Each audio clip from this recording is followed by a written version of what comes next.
So I'm in Las Vegas this morning. I'm getting ready to go pick up a rental bike from Eaglerider. The bike I'm supposed to be getting is a Yamaha FJR1300, which I've heard really good things about. It's a sport touring bike, a little bit like the Suzuki GSX-S 1000 GT that I have. The ride that I have planned today is going to go from Las Vegas out through Death Valley, up Route 395, and I'm going to be stopping just outside of Lake Tahoe. This route is about 7 hours of riding. It's just a little over 400, perhaps 430 miles. I kind of have to make it to a hotel that I have booked. It's just outside of Lake Tahoe. So let's go get the bike and I'll see you there.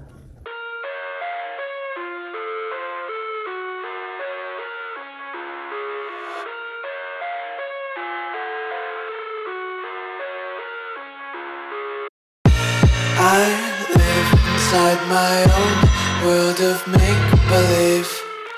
Kids screaming in the cradles, profanities. I see the world through ice covered in ink and bleach. I went to Eaglerider and there's been a change of plans, a pretty big change. As you can see, the FJR 1300 never made it back to the shop apparently. The person who had it out didn't get back in time. So this is a BMW R1250RT, triple black. I don't know really next to nothing about this thing. I just rode it a mile down the road. We'll see. I'll say there's a lot of technology on this bike. Keyless ignition. Push the button.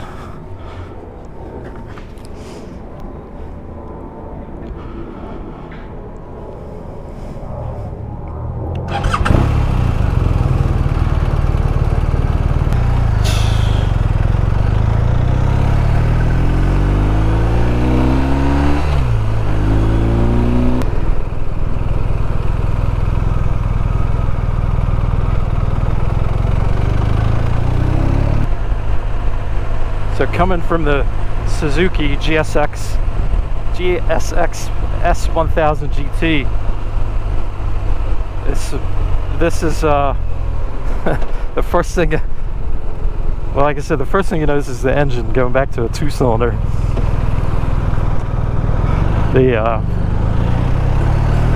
I guess the second thing I noticed is this is a lot more touring than it is sport. Quick shifter wasn't very happy when I was shifting under a lot of load if I had the throttle on.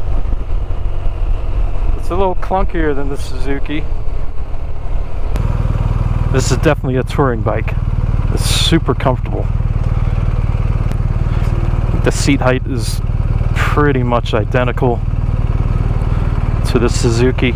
Well, I have short legs. I'm about a 30 to 31 inch inseam, and this is very, very easy to handle.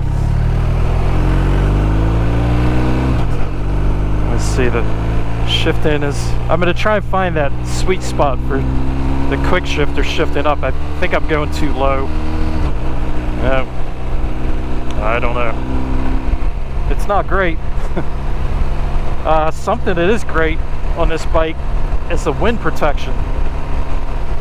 Man, I have a love-hate relationship with windshields, and I'm loving this one. This is really, really great wind protection. It's fully adjustable, right, just like the FJR. But yeah, this thing's great. It's got really nice protection on the legs, on the side. I mentioned there's a lot of technology on this bike. It's all like keyless. I don't even know what I'm doing yet. It's got a radio. It's got navigation, but apparently you need the BMW Motor Rad app, which I haven't downloaded yet. I might try that out. Maybe later. But I'm just kind of getting out of Vegas now, on the outskirts of Las Vegas. There's lovely mountains ahead. I think that's where I'm heading. Somewhere up there, and then going into Death Valley. Hopefully coming out the other side. Yeah, the engine is very chattery. It makes me feel better about the Suzuki, because I feel like my Suzuki is just clatters and sounds like a diesel tractor. But this thing makes me feel a lot better, because it's really not any better than the Suzuki. So maybe I'm worrying for nothing. Yeah, so 70 mile an hour. Wind protection's still really good. It's like I get just enough air on the arms to be comfortable, but not enough that this is blasting. I don't feel much wind at all on my legs, but it's enough that they're not getting overheated. So very, very impressed with that. But it's definitely a touring bike. It doesn't feel sporty. It soaks up the bumps. It rides like a Cadillac, right? Like a sofa. First, it felt like I had a flat tire when I first got on it. It's very easy to get used to, and just cruising like this is just so comfortable. There's not a lot of noise. The most noise is coming from the engine, I think. Now, I don't know if a brand new one of these would make this much noise. This has got 26,000 miles on it, so not really too sure if that's making a difference or not. Look at that little hot rod. Guess you could have one of those when you're in a place that doesn't rain.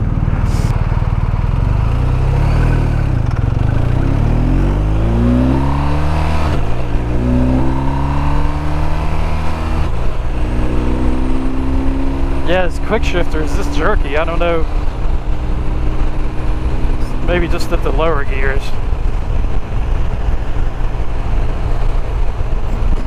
So I figured something. This cruise control, I love it. Alright, so it's set for 50 right now.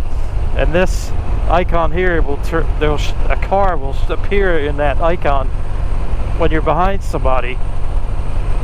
And then you can set it so this 3 lines means you're going to keep a longer distance. You can change it to 2 lines. It means you increase the distance to that car, and then 1 line means you'll be pretty close to them, I guess. So adaptive cruise control, pretty awesome. It just drives me nuts when I have cruise control on and come up behind somebody who's going a little slower. Good stuff. Yeah, so we've been outside of Vegas for a while. We made it through a town called Pahrump, and the scenery has not changed at all since we came up through those mountains. But it looks like ahead I've got 2 miles of turning onto Bella Vista Avenue, which I think is basically the start of going into Death Valley. I'm going to take this bike's word that it's got 288 miles of fuel range, and I'm going to go for it, I suppose. Is that full or half? I have no idea. Yeah, I'm missing something also, because I can't get it to switch. Like, there's got to be a way to make it go that way. I can't figure that out. I need an instruction book for this one. Death Valley National Park. Left. Yeah, this is it. Okay. Here goes. Yeah, so being on the road now for over an hour. The seat, it's okay, but it's not as good as I was hoping for. I think what got me at first was the suspension is so soft. And that gave me the illusion of it being really, really comfortable. But if it's been like an hour and a half or something that I've been riding, I need to quit whining because I got a long way to go. Alright, well, this road goes for 24 miles. I think at that 24-mile marker we'll be just about at the Death Valley National Park, so I'll see you then. I'm at the intersection where I got to turn to head into Death Valley, and there's a gas station right here, and the gas prices actually are pretty good, so I figured I better stop. It took about a gallon, almost a gallon, to fill up, and I noticed when the guy gave me a demo of how to operate this bike, and he showed how to open the gas cap, and I noticed he was having a hard time, and then he finally got it. He was pulling on us pretty hard, and I just tried. I could not get it to open. Come to find out through a YouTube video, thank you whoever that was, I'll look for you again and give you a like and subscribe. They put a screwdriver under the seat. You have to take these two screws out, and this little piece lifts off. I had to do that to get the gas cap to open, and now I can't get it to go back in without taking that off. So that's pretty annoying. So I'll show you what I'm talking about. So what to do if your BMW keyless entry gas cap gets stuck. Pop the seat off. There's a screwdriver under here, thankfully. Pop that out. Like the dude in the video said, don't, make sure you hold on to these screws, don't drop them down into the gas tank. I'm like, man, I could so see myself doing that. So you have to pop these out. Alright, this piece comes off. Now I put that back on over top of the lip. I think I'm gonna have to do this every time I get gas with this stupid thing. So, not impressed.